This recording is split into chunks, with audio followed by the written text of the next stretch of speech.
Banimento de Bruno Henrique abalando o ninho, Pedrão. Vamos falar sobre isso. O Flamengo fechando com peça-chave, acerta negócio. Você que tá aí, dá aquela moral de sempre, se inscreva no canal, achando o sino da notificação. Deixa o teu like, se inscreveu. Vambora pra 951 mil? Então toca aí, meu parceiro e minha parceira. Tocou, então vem comigo, Brunegro. Vamos às notícias do Flamengo, ó, sem folga no CT, Ninho do Urubu, foco total para a partida diante da equipe do Ceará. O Flamengo treinou ontem, o Flamengo treina hoje na parte da manhã no CT Ninho do Urubu, almoça e na parte da tarde enfrenta uma viagem de 3 horas até Fortaleza, no estado do Ceará, para o enfrentamento diante da equipe do Ceará, amanhã às 6h30 da tarde, com transmissão da Pedrão RNTV. E temos algumas novidades aí, quem sabe, na escalação do Flamengo. Já tem algumas informações circulando em relação a isso. Arrascaeta e Jorginho voltam aos titulares do Flamengo após se ausentarem aí, no caso do Arrascaeta, até da lista de relacionados do time que enfrentou o Atlético Mineiro. E Samuel Lino pode ser a novidade no time titular do Flamengo. O atacante estreou diante da equipe do Atlético Mineiro e tem condições, inclusive, de começar jogando no duelo de domingo, amanhã, contra o Ceará, pessoal. Bom, o negócio é o seguinte, pessoal. Ele deu entrevista ontem, né? Ele jogou antes até de ser apresentado à torcida do Flamengo, e é provável que ele jogue contra o Ceará. É provável também que o Flamengo dê um descanso para Matias Vinha, que emendou uma sequência de jogos aí, Bragantino, Atlético Mineiro e depois Atlético Mineiro de novo. Ainda está no processo, o departamento físico do Flamengo deixou bem claro que ele ainda está nesse processo de recondicionamento físico após a grave lesão que ele teve na perna. Ayrton Lucas entrou no segundo tempo contra o Atlético, deve começar jogando. Entretanto, Alexandro se torna uma opção. Os dois laterais voltaram a ser relacionados na quinta-feira e ficarão como opção nesse confronto aí pelo Campeonato Brasileiro. Então o Flamengo já tem de volta aí os 3 laterais esquerdos disponíveis, beleza? Mas falando sobre provável time do Flamengo para enfrentar o Ceará, o tal do Vozão, né? O Flamengo deve ter Agostinho Rossi no gol, na zaga, na lateral direita, Guilherme Varela, na zaga, Léo Ortiz e Léo Pereira. O Emerson Royal continua no banco de reservas, porque está sem jogar desde janeiro. Já entramos aí no mês de agosto, já são 8 meses mais ou menos aí. Tudo bem que ele jogou ontem, mas praticamente 8 meses que ele ficou sem jogar. Realmente é muito tempo, então vai ter uma demora para readquirir esse ritmo de jogo. Até por isso, né, ele jogou, ele ganhou alguns minutos contra o Atlético Mineiro, justamente para recuperar esse ritmo de jogo. Na zaga, Léo Ortiz e Léo Pereira, apesar do erro crasso que ele teve contra a equipe do Atlético Mineiro, será mantido na zaga do Flamengo. Na lateral esquerda, Ayrton Lucas ou até mesmo o Alexandre, como eu disse. A dupla de volante, Alan e Jorginho. De Arrascaeta volta ao meio de campo do Flamengo. Na ponta direita, Luiz Araújo, que é onde o Luiz Araújo mais rende, né? O próprio Felipe Luiz deixou claro isso na entrevista coletiva, disse que só colocou ele para jogar do lado esquerdo porque tinha a opção de botar o Matheus Gonçalves do lado direito, que ele joga melhor ali, que ele poderia, quem sabe, arrumar um drible e passar pela defesa do Atlético Mineiro, que não acabou não acontecendo, na realidade. Samuel Lino na ponta esquerda, né? Você vê que os pontas do Flamengo eles jogam com o pé invertido, justamente para acordar para dentro, ou então até mesmo para fora, porque o Samuel Lino tem essa capacidade de ser ambidestro, cruzar com a perna esquerda. E Bruno Henrique deve ser o centroavante. O Flamengo não tem a opção do Pedro, porque está suspenso em função do 3º cartão amarelo recebido. E o Alacian também está suspenso dessa partida. E o Plata é a opção, mas vem jogando mal. E acho até que está jogando mal porque não é a posição dele, sabe, ali jogar por dentro. Ele pode até fazer, tem as casquinhas do Plata, que são maravilhosas, ele sempre dá o desvio lá, faz a casquinha para botar a bola em velocidade, né? O falso 9 até brinca, pô, ele deve ter sido sorveteiro, porque eu nunca vi fazer, né, tanta casquinha. Cara, mas por dentro ele rende menos. Pelo menos essa acho que ele rende mais aberto pela direita e é lógico ele não vive um grande momento. Os jogadores que foram titulares da Copa do Brasil fizeram um trabalho regenerativo ontem, beleza? Entretanto, vai treinar normalmente hoje, treino à vera mesmo que o Flamengo vai ter, é basicamente hoje grupo completo, lógico, com ausência dos lesionados, do De La Cruz, do Danilo, do Pulgar, do Michael, que não está com uma lesão propriamente dita, entretanto relata ao departamento médico sentir dores no tornozelo, é dúvida para ser relacionado para essa partida diante da equipe do Ceará, beleza? Inclusive o Cebolinha também, né? Tá com uma tendinite, vamos ver se ele estará disponível para essa partida diante da equipe do Ceará. O Flamengo treina, almoça e já viaja. O Gordola já pegou o voo da madrugada aí para o Ceará para fazer a cobertura da chegada. Estaremos ao vivo da Pedrão RNTV para trazer essa cobertura e todas as apurações com o nosso repórter lá, o Gordola, beleza? Pessoal, o presidente do Conselho Deliberativo do Corinthians disse a seguinte aspas, rapaz, e aí eu acho que é para todo rubro-negro se orgulhar e tirar uma onda, né, com a cara dos corintianos. Ele falou que o seguinte: a gente quer ser um Flamengo. Pois é, ele falou que o Corinthians quer ser o Flamengo. Olha, vocês não vão ser o Flamengo. Primeiro de tudo, eu entendi o que você quis dizer com essas palavras evidentes, querem se inspirar no modelo que o Flamengo teve para fazer a sua reconstrução financeira, ter grandes times, é isso que você quer dizer. Entretanto, além disso, vocês não serão, porque a torcida não chega nem perto, estamos quase que o dobro da torcida do Corinthians. Segundo, vocês não querem tomar o remédio amargo que o Flamengo tomou. De ter time ruim, de ter time que não disputa nada, que perde tudo. Apesar de vocês não estarem disputando nada, e aí ganhar até um campeonato estadual aí, que é estadual, é o título de menos importância que tem, mas apesar disso, o Corinthians tem um elenco caro. O Corinthians tem Memphis Depay.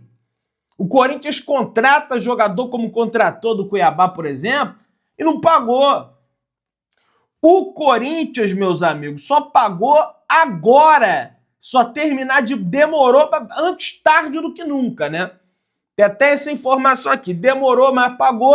Segundo o portal Meu Timão, o Corinthians quitou a dívida com o Flamengo referente à compra do lateral direito Mateuzinho. O lateral direito foi negociado em fevereiro de 2024 por 21 milhões e 400 mil reais. Algumas parcelas ainda estavam em aberto e atrasadas, mas o pagamento foi finalmente encerrado. Então, desde esse tempo, estava devendo o Flamengo. Em relação ao Mateuzinho, ainda tinha o Hugo Neneca emprestado lá com opção de compra e com a questão da multa. Aí, porque não vão pagar multa, teve que pagar a multa. E depois o Flamengo falou, o Hugo só é vendido se pagar à vista. Pagar à vista. Né? Tava na cláusula lá. Foi parcelar aí, ó. O Flamengo só conseguiu o dinheiro quase agora. Né? O Cuiabá tá lá, tentando na CNRD, que é o órgão regulatório que deveria promover sanções a quem desrespeita, a quem deve, entretanto não promove. Fica passando pano, o processo é lento, aquela coisa toda como vocês já estão sabendo.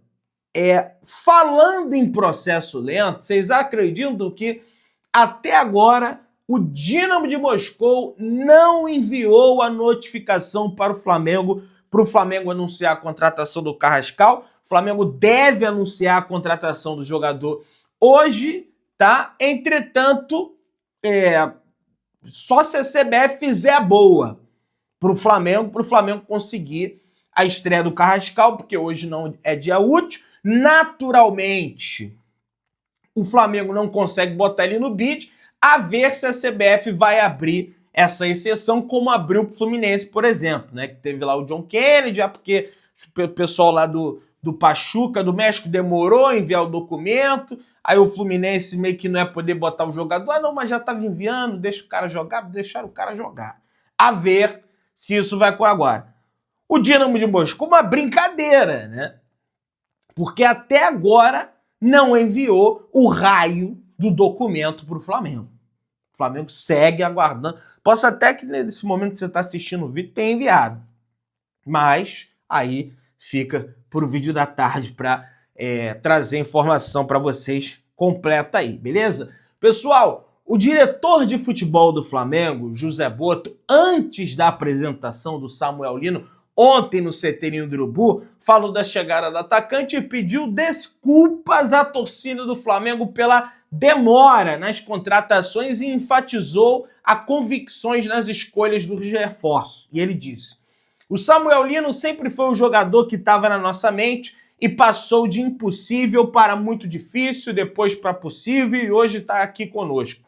Às vezes as coisas demoram um pouco mais do que a torcida gostaria, eu peço desculpas à torcida, mas temos ideias fixas e enquanto for possível ter jogadores que queremos, vamos atrás disso, falou o diretor de futebol do Flamengo. Olha, foi cobrado, e tem que ser cobrado, ganha um salário alto para isso, para fazer esse tipo de momento, não apenas para isso, né, mas para chefiar todo o departamento de futebol do Flamengo, foi cobrado, respondeu, fez boas contratações, o Samuel Lino parece ser uma grande notícia para o ano do Flamengo, evidentemente, mas que legal que ele foi humilde, né, que ele foi ao microfone e pediu desculpas, né?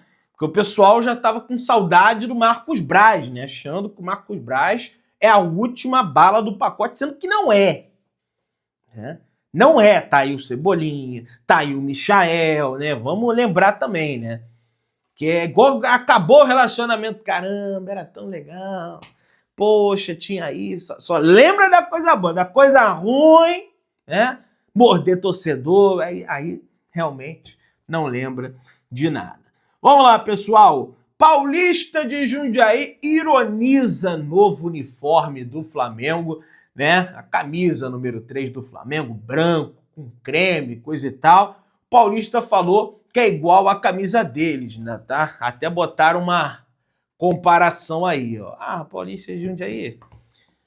Eu tenho até uma simpatia, sabe por quê? Porque eles ganharam do Fluminense naquela Copa do Brasil do ano de 2005, tá?